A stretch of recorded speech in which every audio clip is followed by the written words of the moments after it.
This will be the last set of notes on all the material that we're covering for intermediate algebra. This would be on your last test, so you need to make sure that you can go over this information. It's really pretty simple. Remember, one of the things that we learned when we talked about taking a square root, that we would never be able to take a square root such as something like the square root of negative 39. If we wanted the negative square root of 39, we would take that square root and we'd put a negative sign on the front of it. But there are no numbers that are the negative square root, a square root of a negative 39. If we were solving an equation, if we had an equation like this, which y'all should probably do some of those in college algebra, if you have an equation like this, you're going to end up with your answer coming out to be the square root of a negative number, which before we were told that was not possible. But mathematicians came up with an idea to kind of relieve that problem. So this new number is simply called I. It's like having the symbol pi. There's another number that we just use a variable for. It's E, and you'll use that, and you've used that in college algebra too. So it stands for that square root of the negative 1.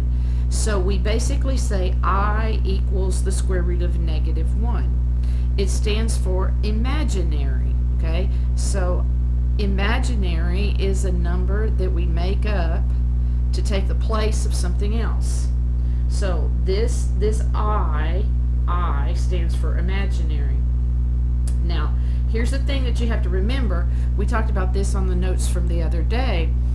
If you multiply a square root of negative 1 times the square root of negative 1, and you pull that out, that's negative 1 times negative 1, it's just going to become negative 1. So one of the things that this helps us with is that whenever you have this squared, it's going to come out to be a whole number. It'll be an integer. It'll be a negative 1.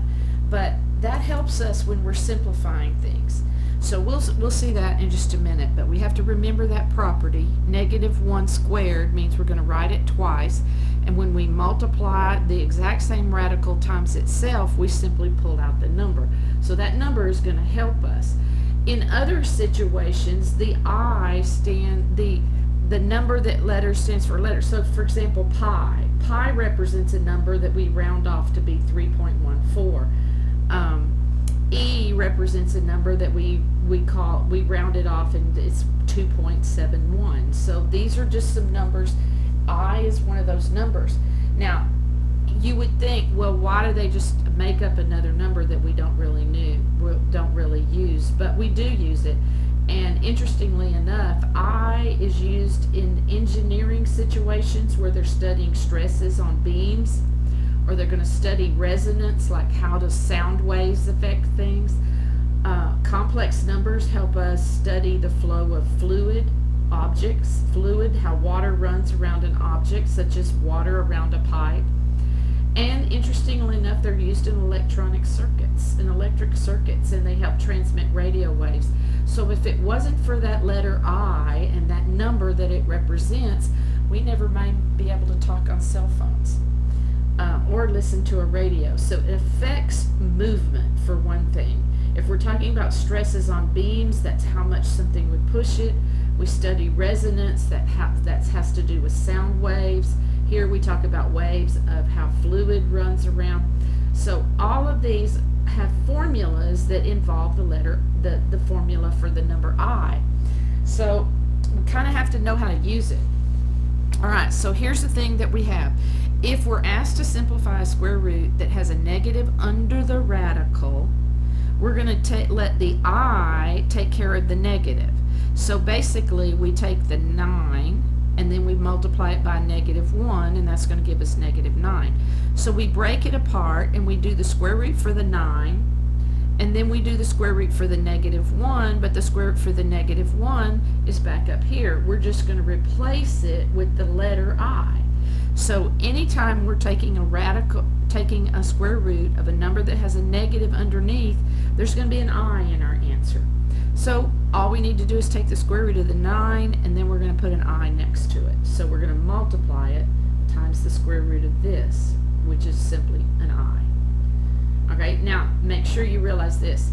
The square root of -1 is an I by itself, not an I that you put under a radical. It just becomes an I by itself. So if we involve anything that talks about using a square root of a -1, we don't write it in a radical form. We're just going to write it with an I. So here I have the square root of -25. So I know that negative sign right there is going to be the square root of a -1. And then I can do the square root of 25. So I'm going to take the square root of the -1 and I'm going to convert it to its letter form. So I know that the square root of 25 is 5, so I get 5, and this becomes the I number. So my answer comes out to be 5I. On this example, I know I'm going to have an I because I've got a negative sign right here. So I'm going to have the square root of 18 times the square root of -1. But 18 can be broken down. So in this case, I have to go back and use my simplify radical rules, just like we have been doing the last couple of weeks. So I'm going to take the square root of the 9. This one gets to come out. This one is going to get to change forms. So I'm going to have a 3 from the 9 and an I from the square root of the -1. And then the leftover, the square root of 2, stays under the radical. So we just do the 18 like we normally would. Because of the negative sign, we're going to put an I in that place. And then we have 3 square roots of 2 from the square root of 18. Now there is one in your homework section that looks something like this. So what this says, I want the opposite of whatever this expression comes out to be. So I need to work with the radical part first. So that's going to be square root of 49 would be 7, but because I have a negative, it's going to be 7I. And now this one, this negative says I want the opposite of that. So that just turns out to be -7I. And there is one like that on your homework. So this negative on the outside is not even used until you get to the very end of the problem. You do this with your rules, like what we just done here, and then you stick that negative on the front of it. Now this last example is a little tricky. Whereas before we said that if the numbers are underneath the radical, you just multiply them together. Well, that won't work on these. You have to take the I out first. So this then would be I square root of 7, because I can't get a square root for 7, so it stays, but I get to bring the I out in the front. And then over here, I'm going to have times I square root of 13. So now my outsides are my I's. So I'd have I times I, which is I squared, and 7 times 13. 7 times 13 would be 91. Now this I squared goes back to what we talked about right up here. The -1 is going to be squared, and so if I multiply these two together, that's an I times an I. The answer should come out to be -1. So now if I end up with an I squared in an answer, what I have to do is convert it to its equivalent. We're going to talk about that a little more later, but for right now, based on the information we did, this is going to become -1, because that means I have square root of -1 times square root of -1. Then these two will just pull out from under the radical, and I'll just get -1. So this becomes -1 square root of 91. So I have negative square root 91 for my final answer. So the thing that you have to remember is first take the I out, then multiply what's left over. Then in the end, you're going to have this I squared, which becomes a -1. Now we're going to talk a little more about that right down here. We're going to talk about that in just a second. So now some of your homework is going to ask you to do adding and subtracting with imaginary numbers. you're just going to deal with it like any other variable. I, in this case, with adds and subtracts, I is just like an X or a Y or a Q or a P or anything else that you choose to be for the variable. It's not affected. So what I'm going to do is just say 7 plus 4 would be 11 minus 6. So my answer here would simply be 5i. Just treat it like it's a regular variable. You don't have to do anything with it. Over here, I have a 3i and a minus 2i. So that'll just be I. And then I have some numbers. 5 minus 6 will just be minus 1. So combine like terms is all you're going to do. If you have an I, then that's going to be just a variable. So this is really simple, just combining like terms. And it just treats itself just like it's a regular variable.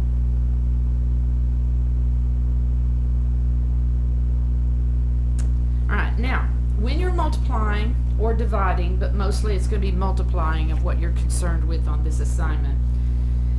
When you work with the variables and you work with exponents of I, and we have to remember that I actually stands for a number.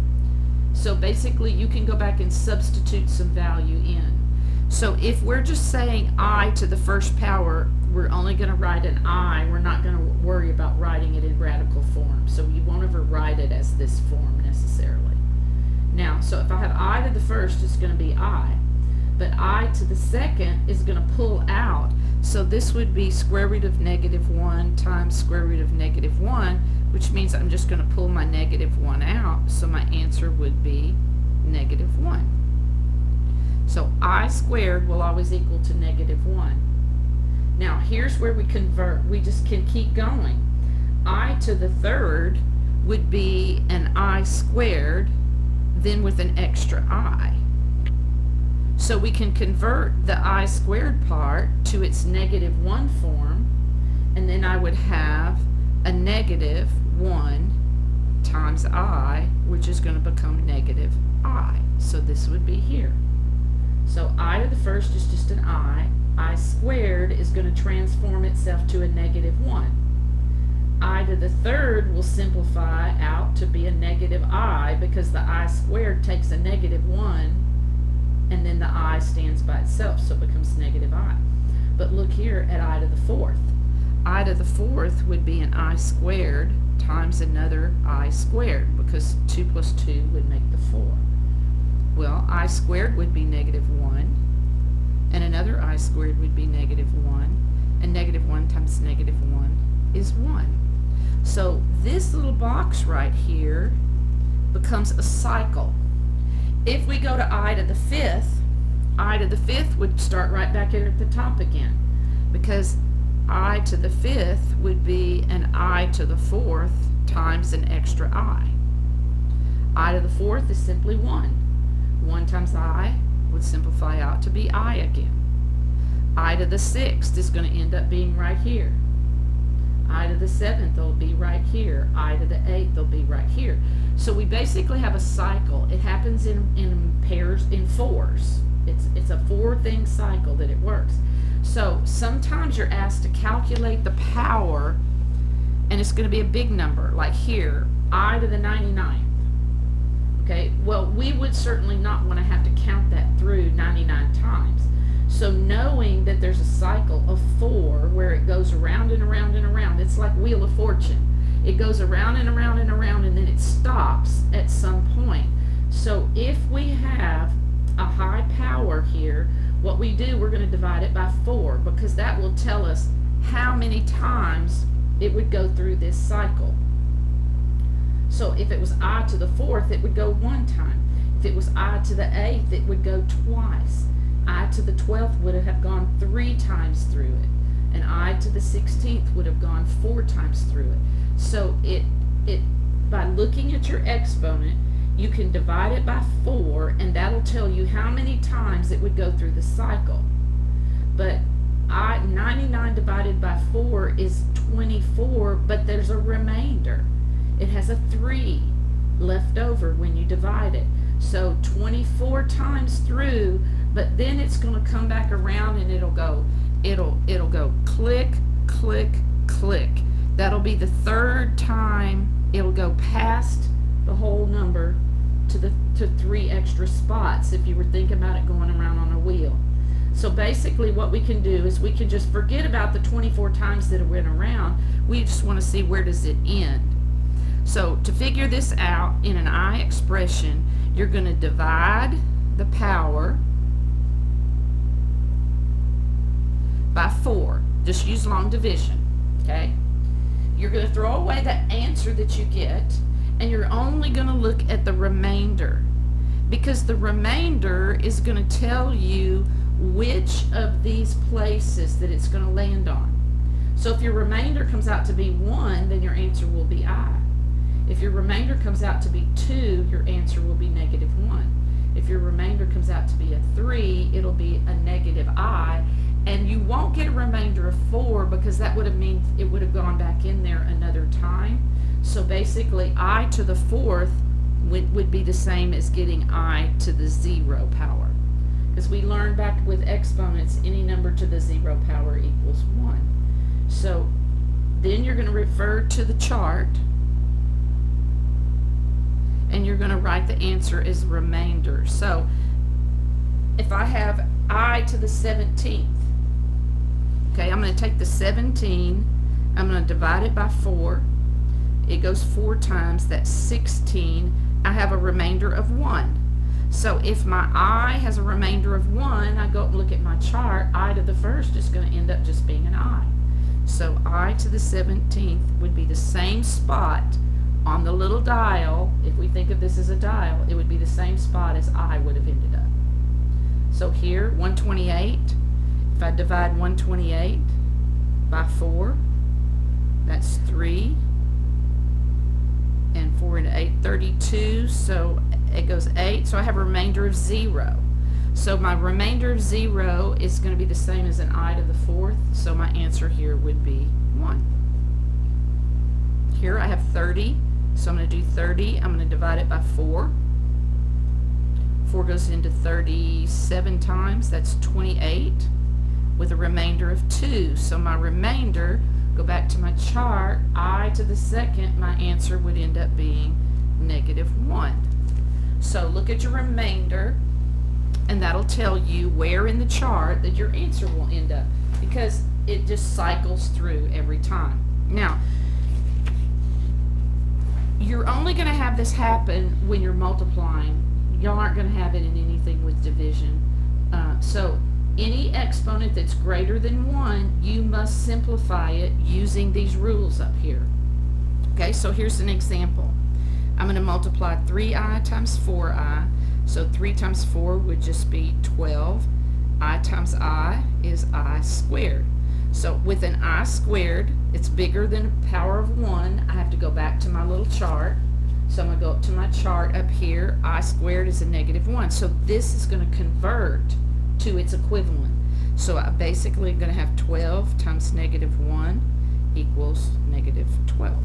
So if you have a power bigger than 1, you have to simplify it. So here, I've got I.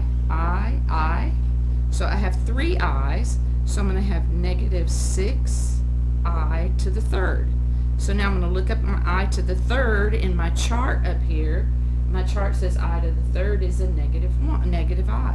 So I have -6 times -I. Negative times negative would equal +6i. So it comes out even. So this answer has an I on it. This one doesn't, because I squared converts to a whole number. I to an odd power is going to convert to an I or a negative I. Now, when we put imaginary numbers, that's I numbers, with whole numbers, we put it in and we call it a complex number. So we got some of it that's real and some of it that's imaginary. So we're going to have 2 parts to it. We're going to have a real part and we're going to have the imaginary part.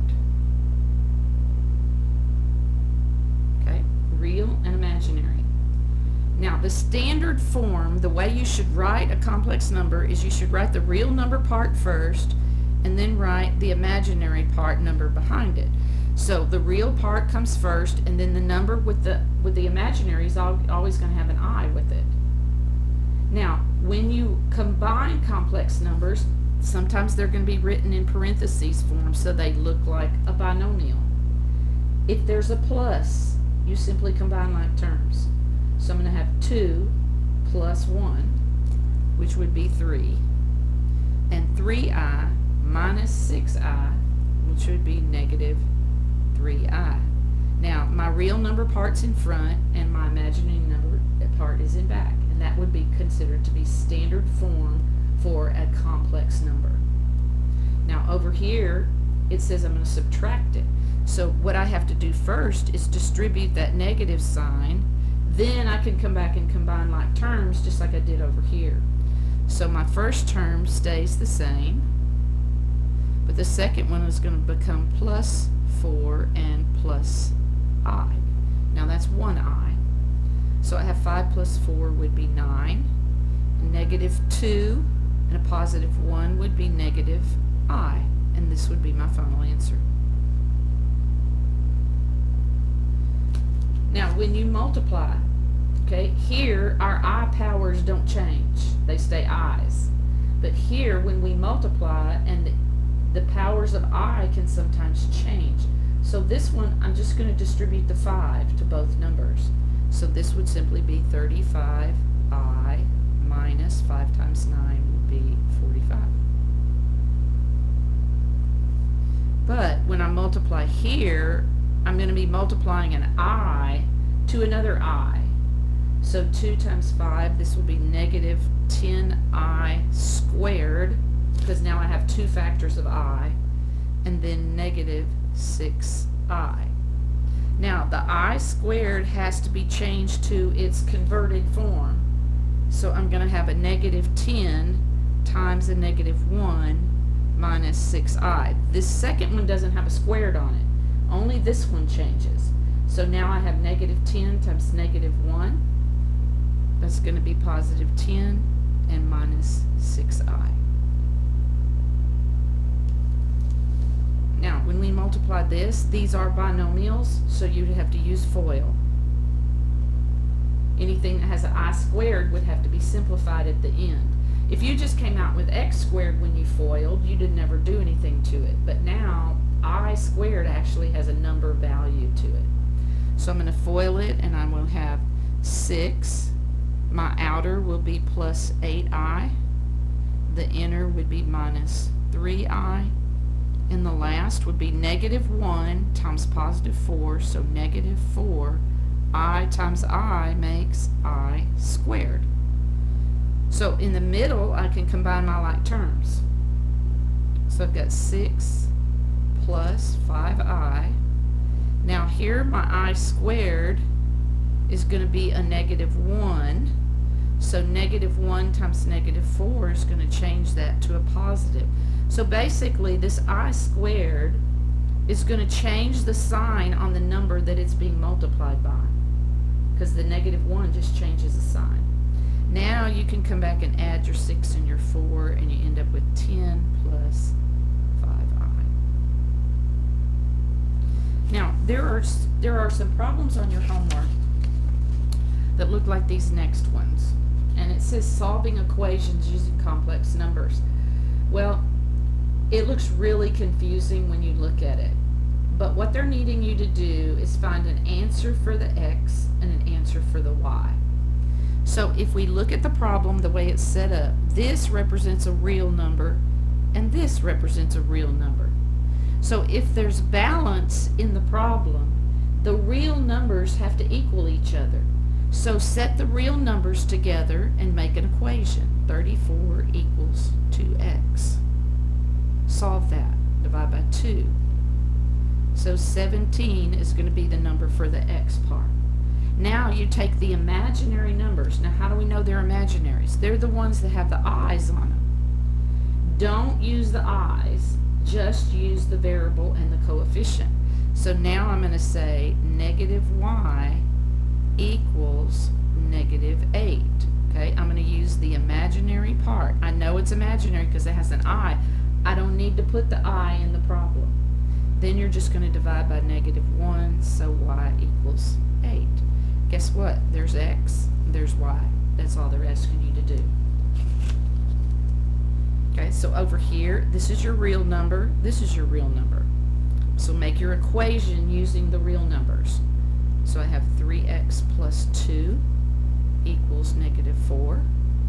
I'm going to subtract 2 on both sides, and I get 3x equals -6. Divide by 3, so x equals -2. Now my imaginary part, I can identify them because they have an I on them. I don't write the I in the problem when I solve it, so I'm going to just do -8, just take the -8 and take the 2y. Because it's balanced, those two have to be equal to each other. No I, don't put the I on here.